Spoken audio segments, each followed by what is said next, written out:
જય શ્રી કૃષ્ણ ભાઈ, જય દ્વારકાધીશ. કેમ છો? બસ મજામાં. કાલથી તમારો સ્ટે છે અમારે રોયલ રણ કેમ્પમાં. તમારો એક્સપિરિયન્સ થોડો શેર કરશો? તો હું બી કરી શકું, કેમ કે અહીંયા અમે આવ્યા, સ્ટે કર્યો, ખૂબ જ આનંદ થયો અને મજા આવી ગઈ.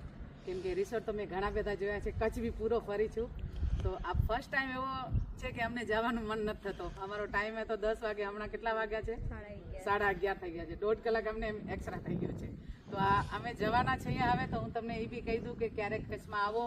સફેદ રણ તો ધોરડો તમને ખબર જ છે, એટલે ધોરડાની તો કાંઈ વાત નહીં કરી શકીએ, બહુ જ વાયરલ છે. તો હું ખાલી અહીંયા આવી છું, આજે સ્ટે કર્યો, અમે જમ્યા, રાતના ડિનર કર્યો, ખૂબ જ મજા આવી. પૂરો અમને પણ એમ લાગે કે અહીંયા જ રહેવું છે, જવું નથી. ધોરડોથી અમે પાછા આવી ગયા, અહીંયા આવીને રહ્યા, રૂક્યા, મજા આવી. અને એમના બહુ જ સારા, જેવું વસ્તુ આપણે અંદર જોઈને તો એમ લાગે ઘરમાં જ છીએ. અમે આવ્યા છીએ બહારથી, પણ અમે એવું લાગતું નથી ઘર છોડીને આવ્યા છીએ, ઘરે જ રહીએ છીએ એવું લાગે છે. તો કે કોઈ બી તો તમને એડ્રેસ બી મળી જશે એમનું, કેમ કે એમનું ઘણી જગ્યાએ છે નાખેલું છે.